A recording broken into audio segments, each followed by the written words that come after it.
Hey guys, what's up? It's Blue Thunder here and welcome to my first video tutorial. Today we're going to talk about the basics of electronic music production, and by this I mean what you really need to start producing electronic music. This tutorial won't be about producer techniques and how to use this effect and that or something like that. No, it will really be the basics of what do I need to start producing, and how do I get into that. When I really wanted to start producing, I looked at these guys and all those DJs and I wondered, how can I make music like that? All this DJ equipment, it's so expensive, and how do they make music with that? And I started doing research, and it turned out that my idea about electronic music production, how I thought electronic music was produced, was just plain wrong. Okay, and I'm here to teach you today, or give you knowledge about what you need to start producing, to start making your own tracks, your own sound. Okay.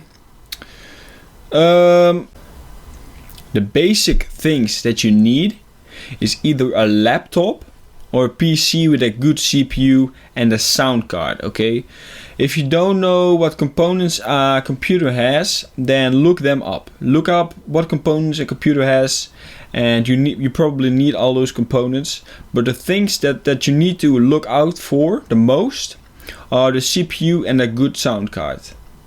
I don't know if you want to build your PC yourself or you're going to buy a pre-built PC, but if you're going to buy a PC and not a laptop, then you should really go look for a good sound card to input in your PC, because a sound card is really important. It just generates the sound, and in music production that's incredibly important. So look up some reviews on good sound cards and then buy a sound card you like. Okay, with the CPU, you need a very good CPU to produce music, and a lot of people say that you don't need a good CPU, and I'm always wondering, why do you say that? And that's because I've had a laptop. And yes, laptop is not as good as a PC, but I've had a laptop and my tracks were becoming really big. And in my musical program where I make my music, I can see my RAM and my CPU usage. And my CPU usage was about 100% on that particular track, because it was just so full of effects and other things. Because when you're working in your musical program that you're making the sounds in, that means that all the sounds that you're making in there need to be generated right at that second, right at that millisecond. All sounds need to be generated. It's like, that means your CPU needs a lot of power to generate all of that music. That's different when you're going to extract your music, export your music, because then the sounds are already predefined, so nothing needs to be generated anymore. But if you're working in your audio workstation, which we're going to talk about later, then all sounds need to be generated from your CPU and your RAM, of course. But CPU is the most important thing in music production, in my opinion, because if you have a crack CPU, that means that you're going to be able to make tracks, you're going to be able to make music, but after a while your CPU will just not be able to handle your tracks anymore. So my advice here is to really buy a laptop or a PC with a good CPU processor unit. In my opinion, it should be an i5 or i7 from Intel. I know those are the good ones that will be able to handle your tracks. If you're going for a laptop, then I'd really recommend an i7, because laptop hardware usually isn't up to par with the PC hardware. So just to be sure, buy an i7. Alright, the next thing you need, because those are the basic things, really the basic things that you need.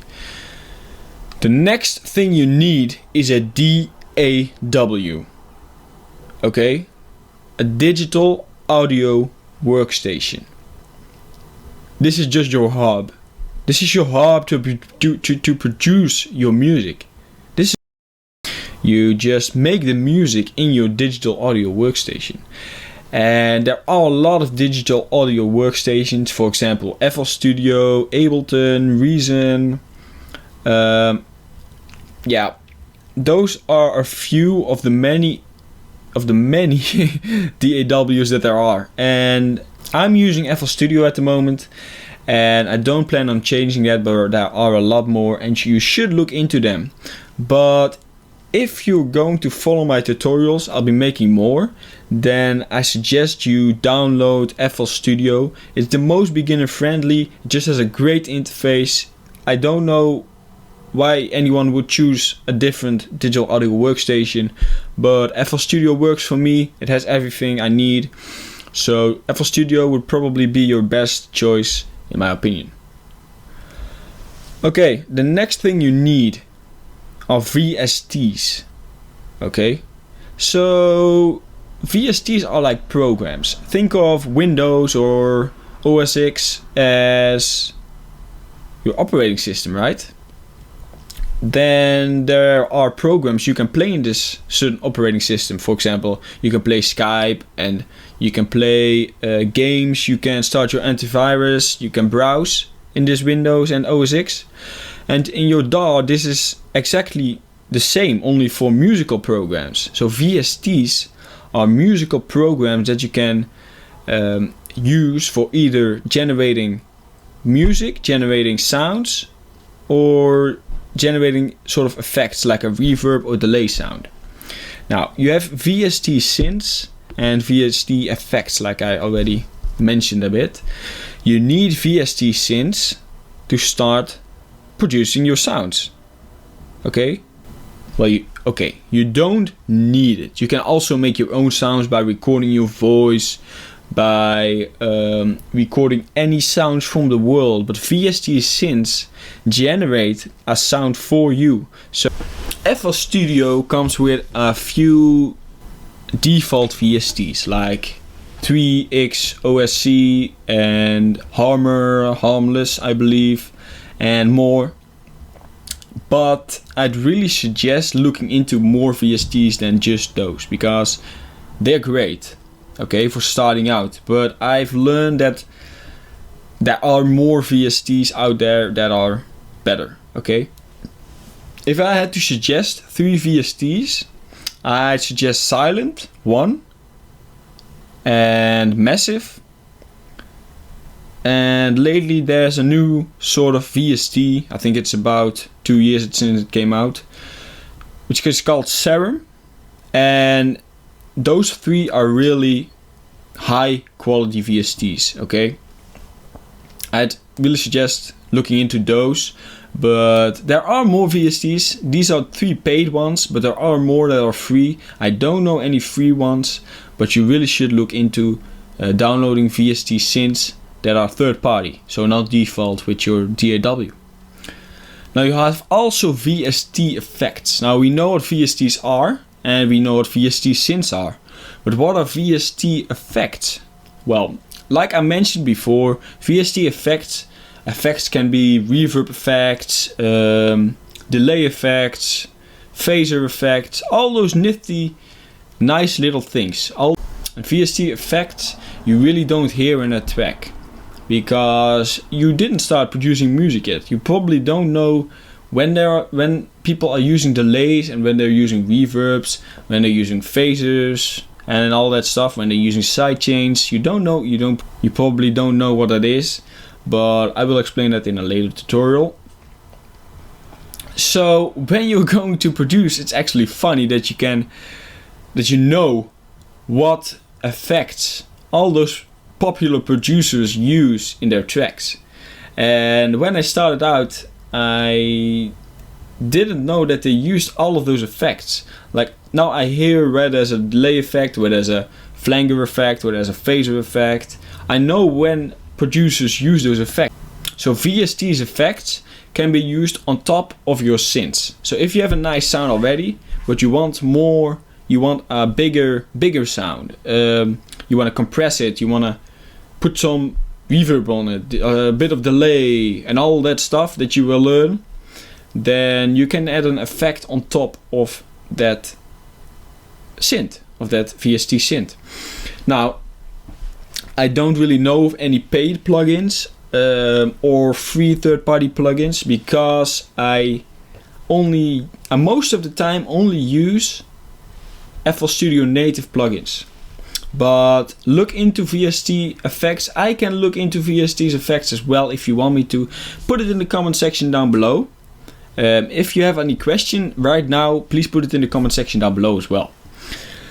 Okay, let's move on to the last thing, which is very important as well. Okay, so you have your laptop, you have your PC, your digital audio workstation, your VST synth, VST effect. What are you missing right now? Okay, ask yourself this. What are you missing right now? You have that whole setup. What are you missing? I hope you guessed it right. It's a hard question when you don't know the answer. But you're missing good headphones or speakers, okay? Somewhere this sound that you're generating on your computer needs to be outputted where you can hear it. Okay, it may be like an obvious answer, but it's very important that you get a good quality headphone, speakers, earphones, okay, all that. That's very important. And if I had to make a recommendation, what I'm using right now is an Audio Technica ATH M50X. That's what I'm using right now. I'm not saying that you should get that particular headphone, but it works for me, and I can hear what I need to change in my track with those kind of headphones. You should really look into the speaker part as well, okay? Because people aren't always going to play your track over headphones. So what I'd suggest you do is get a good pair of headphones and get a good pair of speakers. And maybe earplugs, like those earphones you put in your ears. But yeah, the basic thing you need is the good headphones, okay? You don't need the speakers, but if you can get them, if you have the money for it, then sure, get them. Okay, so what have we learned today? The tutorial on the basic things you need to start producing electronic music. A laptop or a PC with a CPU, a good CPU, and a good sound card. A DAW, a digital audio workstation, which I'm using FL Studio for. VST synths, which is used to generate your sounds. I'm using most of the time Silent One, Massive and Serum. Good VST effects. I'm using the native FL Studio plugins, but you can look into other effects, third-party plugins. And good headphones. Well, I hope you learned something today. I hope I saved you some time from researching all of those things. I hope I gave you some tips. If I did, please put a like and subscribe if you enjoyed the video. If I did, then please put a like and subscribe to me while you're at it. And please put a comment in the comment section down below. If you have any sort of questions about this video, or if you want me to post a tutorial on a specific thing, then please put it in the comment section down below as well. And I want to thank you really much for watching, and I hope I will see you in the next video. Blue Thunder out.